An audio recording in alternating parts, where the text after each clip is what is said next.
अस्सलाम वालेकुम। मैं हूं फैसल तारिड़। इस्लामाबाद में मौजूद हैं और इस्लामाबाद में बड़ी गैर मामूली सूरत हाल है। यानी एक ऐसी सिचुएशन इस वक्त बनी हुई है कि हर सोचने समझने वाला बंदा परेशान है कि आखिर हो क्या रहा है। खान की सेहत को लेकर पहले इतनी हवा दे देना और उसके बाद पुरइसरार तरीके से कह देना सब कुछ ठीक हो गया है। इवन यहां तक कह दिया गया भाई मोजजा हो गया और उस मोजजे में खान बिल्कुल ठीक हो गया। और किसी के पास भी पक्की खबर तो है नहीं, क्योंकि डायरेक्ट ना कोई खान से मिला है और ना ही किसी को इतना तजर्बा है कि वो मेडिकल बुनियादों पर इसको दुरुस्त कह सके या गलत कह सके। बहरहाल अगले 18 घंटे फैसला कुन क्यों है, क्यों अहम है, क्या ऐसा होने जा रहा है जिस पर सबकी नजरें लगी हुई हैं। एक तो इस सवाल से हमने बात करनी है। फिर अहम तरीन चीज है अली अमीन गंडापुर और गंडापुर के बयानात। एक चीज जरूर कहना चाहूंगा कि अली अमीन गंडापुर बेसिकली आए ही सुहेल अफरीदी का तमाशा बनाने के लिए थे।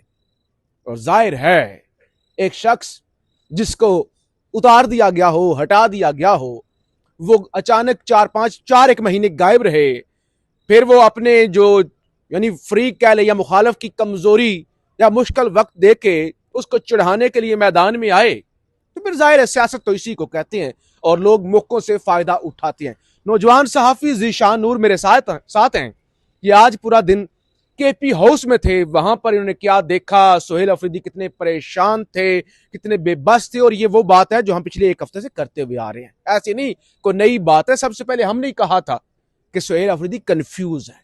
सुहेल अफरीदी के बारे में बोलना शुरू किया था, लिखना शुरू किया था, कंफ्यूज है और शायद ट्रैप हो रहे हैं। जाहिर है कुछ लोग उस वक्त बातें नहीं समझ सकते, कुछ तनकीद करते हैं, लेकिन अब वो चीजें सही साबित हो रही। पहले सबसे पहले जरा ये बताएं अगले 18 घंटे क्यों है, हमें क्यों उस पर नजरें लगी हुई हैं। फिर सुहेल अफरीदी आपने क्या देखा, ये शेर अफजल मरवत के हवाले से। फिर जरा आखिर में मैं बात करूंगा ये गंडापुर ने क्या कहा है और क्या वो चाहते हैं और क्या यानी किस तरह मामला जा रहे हैं। जी देखें फैसल साहब, पहला तो ये है कि इमरान खान साहब की सेहत को लेके मामलात जितनी हिजान की कैफियत बरपा थी, हाँ। अचानक से ऐसा महसूस होता है कि कुछ चुटकी ऐसा हुआ, हाँ। और मामला सीधे हो गए। अब अगले 18 घंटे के अंदर अहम ये होने जा रहा है कि कल दोपहर 3:30 बजे इमरान खान साहब की तीनों बहनें, सियासी रहनुमा कोई नहीं, छुट्टी, तीनों बहनें जो हैं वो जो बनी गाला के अंदर इमरान खान साहब की रहायश गाह है, हाँ। वहां पर वो अहम प्रेस कॉन्फ्रेंस करने जा रही है। अब उसके अंदर डिपेंड करता है कि वो क्या बात करती हैं, क्योंकि आज तमाम सियासतदानों ने पीटीआई के उनको लताड़ा है। ये कहा, ऐसी खबरें चली कि शायद इमरान खान के इस सारे हाल के पीछे, इस बुरे हाल के पीछे अलीमा खान है, ये तासुर दिया गया। तो कल इमरान खान साहब की तीनों बहनें जो हैं अपने भाई के लिए एक प्रेस कॉन्फ्रेंस करने जा रही हैं और वो प्रेस कॉन्फ्रेंस तय करेगी कि आगे क्या होना है। ठीक है, किसी और ने तय नहीं करना। अब ये बुजुर्गों के हाथ से, नौजवानों के हाथ से, क्यादत की बात कर रहा हूं, बात निकल चुकी है।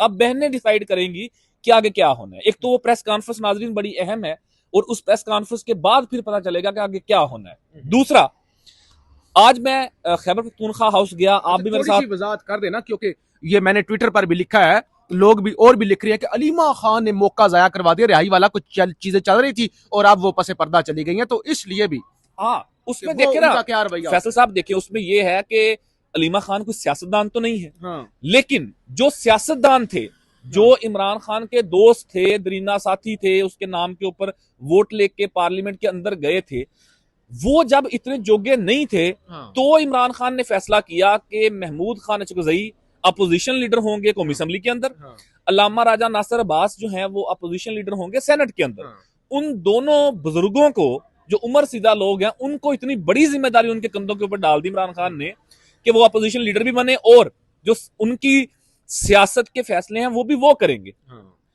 तो इसका मतलब है कि जो मुयस्सर क़यादत थी पीटीआई की, वो फेल थी, वो नाकाम हो गई। ये भी बताएं ना, 8 फरवरी के बाद इमरान खान की सियासत को जिद्दा ही बहनों ने रखा हुआ है, बिल्कुल नाम को जिंदा रखा हुआ है, जमात को जिंदा रखा हुआ है, पीटीआई तो कहीं नजर नहीं आती। हम फैसल साहब एक नहीं 1 लाख दफा ये बात कर चुके हैं और नाजरीन सुन चुके हैं आपके चैनल के ऊपर ना कि पीटीआई सिर्फ रह गई थी मंगल के दिन तक। अडयाला के बाहर जो धरना होता था, एहतजाज होता था, वाटर कैनन, लाठियां, वो खवातीन तीनों अपने भाई के लिए रात को 2-2 बजे जीरो टेम्परेचर के अंदर, सर्दी के अंदर, सड़कों के ऊपर, पत्थरों के ऊपर, बजरी के ऊपर गिरती हमने देखी है, अपने आंखों से देखी है हमने, आपने देखी है। गर्मी का टेम्परेचर, शदीद गर्मी के टेम्परेचर के अंदर नाज़रीन हमने उन्हें प्यासे बैठा देखा है फुटपाथ के ऊपर। और ये कोई प्रेपोगंडा नहीं है, हमारा कोई ताल्लुक नहीं है उस खानदान के साथ, हम साफी हैं। हम चूंकि अपनी आंखों से देखते रहे हैं, हमने डियाला कवर किया फैसल साहब, गर्मी में भी और सर्दी में भी। सो अब वो तय करेंगी कल कि चीजें किस तरफ जानी है। ये जो अचानक से मोजा हो गया, पहले इतनी बड़ी बात कर देना कि आंख जाया होगी, अब कह दिया कि जी इतनी जल्दी रिकवरी हुई है कि वो माशाल्लाह बिल्कुल 95% उनकी आंख ठीक हो गई है। सो एक तो नाज़रीन ये बड़ी अहम पेशरफ्त कल होने जा रही है, 3-3:30 बजे आपको तमाम तर चीजें हम ऑब्वियसली बताएंगे भी, दिखाएंगे भी, सुनाएंगे भी। दूसरा जो पहलू है फैसल साहब, आज आप भी हम इकट्ठे गए खैबर पख्तूनख्वा हाउस, आप किसी जरूरी काम से वहां से वापस आ गए, मैं वहां पे रुक गया। नाज़रीन पिछले 2 दिन मैंने और फैसल साहब ने, हमने वज़ीर आला साहब को करीब से नहीं देखा। उसकी वजह यह है कि आपको मालूम है कि जो धरने की जगह थी वो पूरी कॉर्डन ऑफ थी और पुलिस किसी को जाने ही नहीं दे रही थी। आज मुझे मौका मिला 2 दिन के बाद कि मैंने वज़ीर आला को इतना करीब से देखा जितना मेरे हम खड़े हुए हैं ना। अच्छा, जब वो बात कर रहे थे तकरीबन मैंने 5 से 7 मिनट उन्हें इतने करीब से देखा और मैंने उस वक्त रिकॉर्डिंग नहीं की, मैं सिर्फ उनकी बॉडी लैंग्वेज ऑब्जर्व करने की कोशिश कर रहा था, जो मेरी नाकस अकल है उसके मुताबिक कि यार क्या चल रहा है। मैंने उन्हें बहुत अनकंफर्टेबल, बहुत अनडिसाइडेड महसूस किया। ये सब कह रहे हैं और है भी ऐसा ही, मैंने खुद आंखों से देखा और मुझे ये भी लगा कि शायद वो तकलीफ के अंदर भी है, क्योंकि इमरान खान के साथ एक लंबा अरसा उनका कि जब वो नौजवान हुए अभी अपने अवाइल में जवानी के, तब से वो अटैच हो गए इमरान खान के साथ।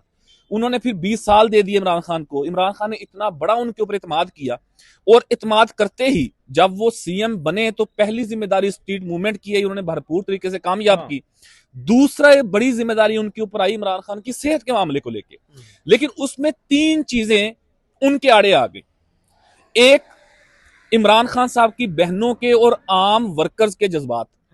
दूसरी तरफ जो इनकी जमात के बड़े हैं, जो बुजुर्ग हैं, जो फैसला साज हैं, महमूद खान चकज़ई लामा साहब हो गए, बैरिस्टर गौहर साहब हो गए, सलमान अकबर राजा साहब हो गए, जो जमात के सीनियर्स हैं। दूसरे वो आड़े आ गए, उनकी पॉलिसी, उनकी फहमो फरासत के फैसले। तीसरा, ये मजबूत निज़ाम, ये हुकूमत और स्टैब्लिशमेंट का एक तगड़ी रजीम, पूरा निज़ाम। और चौथा माशाल्लाह से अलीमीन खान गंडापुर साहब। नहीं, असल में अहम चीज आप मिस कर गए हैं। सुहेल अफरीदी की परेशानी, ये सारी चीजें बिल्कुल हैं। असल वजह वो जो पिछले चंद दिनों से, चंद हफ्तों से जिनसे मिल रहे थे, उनके साथ जो कमिटमेंट्स हुई थी, उनका खौफ के पता नहीं मैं भी ट्रैप या मेरे साथ भी हाथ ना हो जाए। असल मामला ये, यहां पे आपकी इजाजत से सिर्फ एक जुमला बोलना चाहूंगा। सुहेल अफरीदी की लॉयल्टी पर शक नहीं किया जा सकता, सुहेल अफरीदी साहब की वफा पर शक नहीं किया जा सकता, लेकिन लीडर तो फिर वही होता है जो मैन ऑफ नर्व्स हो। खान को गोलियां लगी हुई थी, वो ऐसे मुक्का लहरा रहा था। सुहेल अफरीदी साहब मैन ऑफ नर्व्स नहीं है, बिल्कुल ऐसे। अभी तक तो मैंने यही ऑब्जर्व किया, जो आपकी बात में सेकंड करूंगा, कि मैंने उन्हें इस तकलीफ से, इस इज़्तिराब से, इस कर्ब से मुझे नहीं नजर आ रहा कि वो किस तरीके से निकलेंगे इस सारे मामले के अंदर से। एक भंवर के अंदर वो फंस गए हैं। जैसे वो अभी बसंत चूंकि गुजरा है, जैसे बंदा गुड्डी चढ़ाता है, फिर जब उसको पेचा लगता है तो बंदा वापस डोर खींचता है ना, तो गुंजल पड़ जाती है।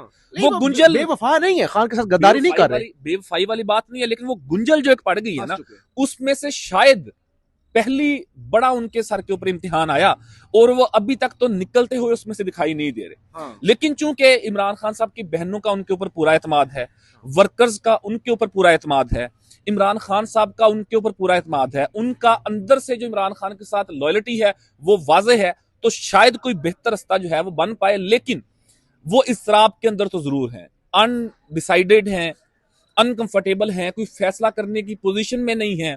आज भी जब उन्होंने बात की तो उन्होंने यही कहा कि मैं, चूंकि फैसला पार्लिमानी पार्टी का भी इजलास का यही लामिया आया कि जी मैं फैसला करने की पोजीशन में नहीं हूं, क्योंकि एक चीज भी है कि उनके मशीन भी तो लोंडे लपाड़े ही है ना। देखें, जो नाज़रीन ऑनेस्टली स्पीकिंग, हमेशा जब बंदा किसी मुश्किल के अंदर फैसल साहब आता है ना, तो बड़े ही काम आते हैं। मुशावरत के हवाले से उनसे बंदा पूछता है कि जी फंस गए हैं, हूं दसो किवें निकली है ना। फिर जिनका तजर्बा होता है, जिन्होंने जिंदगी के अंदर बड़े निशेबो फराज देखे होते हैं, वो आपको फिर मशवरा देते हैं कि पुत्र जी ऐ कर लो, फिर तुसी बच सकते हो, तुम्हारी जान बख्शी हो सकती है। सो उनके जो करीबी, जो किचन कैबिनेट के नाज़रीन, जो 4-5-6 दोस्त होते हैं ना, वो कोई बहुत मेच्योर नहीं है। वर्कर जरूर हैं, इमरान खान के लॉयल जरूर हैं, लेकिन वो उतने तजर्बाकार या फहमो फरासत के मालिक नहीं है। तो ये भी उनके लिए एक मुश्किल पेश आ रही है कि उनके करीब कोई एक्सपीरियंस्ड आदमी नहीं है। फिर एक अहम जो है वो ये है कि अली मीन खान गंडापुर साहब ने जो आज सारा फरमाया, जो उन्होंने तारीफों के पुल बांध दिए मोहसिन नकवी साहब के, फील्ड मार्शल साहब के, और जिस तरीके से उन्होंने टेक ओवर किया इस धरने को, इस इस्लामाबाद वाले मामले को, उसके ऊपर आप तफसील से बताइएगा। मुख्तसर तफसील के साथ वीडियो लंबा हो रहा है, लेकिन एक बात है कि यह भी बड़ी मुश्किल, एक बड़ी उनके ऊपर आन पड़ी है कि अली मीन गंडापुर साहब ने पहले दिन से डेरे जमा लिए हैं और इस वक्त वो लाइमलाइट के अंदर हैं, तमाम टीवी चैनल्स के ऊपर वो चल रहे हैं, हर वक्त वहां पे बैठे होते हैं, कारकुनान के लिए खाने का भी इंतजाम हो रहा है। अब 24 घंटे सो ही नहीं रहे, वो बैठे ही उस धरने के अंदर हैं। 5 लोग हैं तो अली मीन खान गंडापुर वहां पे मौजूद हैं, 50 हैं तो वहां पे मौजूद हैं। तो ये भी एक बड़ी मुश्किल जो है, वो कहते हैं ना, 2 रेस के घोड़े जब मैदान के अंदर आते हैं तो फिर वहां पे मुश्किल ज्यादा हो जाती है दोनों को जीतने के हवाले से ना। तो ये भी एक मुश्किल है। बाकी आप जरा तफसील मुख्तसर नाज़रीन के सामने रखें जो आज उन्होंने। वैसे तो आपने चीजें बता दी और आपका एक जुमला कि उन्होंने टेक कवर किया, तो वही काफी। और वीडियो के शुरू में मैंने कहा कि कमजोर देकर तो अली अमीन गंडापुर वो आए थे, तमाशा लगाने आए थे, सच्ची बात यही है। और उन्होंने वो तमाशा लगाने में कामयाब क्यों हुए? सवाल ये है कि सुहेल अफरीदी कमजोर साबित हुए। ये मीडिया पे, ये नदीम मलिक साहब के प्रोग्राम में या बाकी प्रोग्रामों में सुहेल अफरीदी साहब को होना चाहिए था, गंडापुर को नहीं होना चाहिए था। लेकिन धक्के से तो नहीं कह सकते कि आप हूं या आप ना हूं, ये तो मौका दिया जाता है ना, किसी को अच्छा लगे या बुरा लगे। बहरहाल मोहसिन नकवी के हवाले से उन्होंने बात की कि खान की रिहाई के लिए उन्होंने बड़ी कोशिश की, फील्ड मार्शल के साथ वो जिस तरीके से उन्होंने बात की, ऐसे कोई भी बात नहीं कर सकता। फिर उन्होंने बताया कि अक्टूबर के अंदर हमारी डील फाइनल हो गई थी और लोग जो कह खान को जाके बताते थे कि तुम नवाज शरीफ बन जाओगे, लोग तुम्हारे साथ हैं, करोड़ों लोग साथ खड़े हुए हैं, इनकलाब आ जाएगा। और फिर खान ने जो है वो फाइनल कॉल दे दी और वो कहते हैं कि जब हम आखिर में रह गए तो 15 बंदे भी मेरे साथ नहीं थे, ये गंडापुर ने कहा। और ये बात ठीक है, किसी हद तक ठीक है। खान को जाके ऐसा ही बताया जाता है, खान साहब फट्टे चुक देंगे, खान साहब करोड़ों लोग इंतजार कर रहे हैं। सच ये है, करोड़ों लोग वोट देते हैं, बाहर नहीं निकलते, ये सच्ची बात है। अगर लोगों ने निकलना होता तो इससे बड़ा मौका कि एक लीडर जिंदगी और मौत कश्मकश में आंख तशवीश ना खबरें, लेकिन लोग नहीं निकले। तो उन्होंने कहा, खान को बताया जाता है भाई आप ऐसा करोगे तो सियासत खत्म हो जाएगी और लोग आपके पीछे खड़े हुए। तो उन्होंने कहा ये चीज थी। और फिर उन्होंने कहा कि अक्टूबर के अंदर वो सारा कुछ फाइनल हो चुका था, मुझे हटवा दिया गया, अलीमा खान ने हमेशा मेरी बुराई की। यानी उन्होंने मुख्तसर ये कि एक तो उन्होंने बताने की कोशिश की कि मैं भी वही कर रहा था जो अभी सुहेल अफरीदी कर रहा है, इंगेजमेंट वगैरह जो। दूसरे नंबर पर उन्होंने कहा अलीमा खान सारा उन्होंने वो आके और यही काम शेर अफजल मरवत भी कर रहे हैं। और आज शेर अफजल मरवत आए भी और उन्होंने तमाशा लगाया, सुहेल अफरीदी साहब उठकर चले गए। उसके बाद मरवत साहब ने कहा मैं तो अपने जिगर, अपने यार गंडापुर से मिलने गया था, मैं थोड़े किसी से हमदर्दी करने के लिए गया था या किसी के धरने के अंदर हिस्सा लेने गया था। बहरहाल ये एक लंबा तमाशा है, इस पर जितनी बात करेंगे फिर वीलॉग लंबा होता जाएगा, चीजें बहुत सारी हैं, आपको अगले वीलॉग्स के अंदर बताते रहेंगे, फीडबैक जरूर दीजिएगा। और कल का दिन बड़ा फैसला कुन होने जा रहा है, खान के हवाले से नहीं कि अब ये क्या किस तरफ मामला जाएगा, उस सवाल से फैसला कुन होने जा रहा है। रास्ता क्या है जी? पाकिस्तान जिंदाबाद।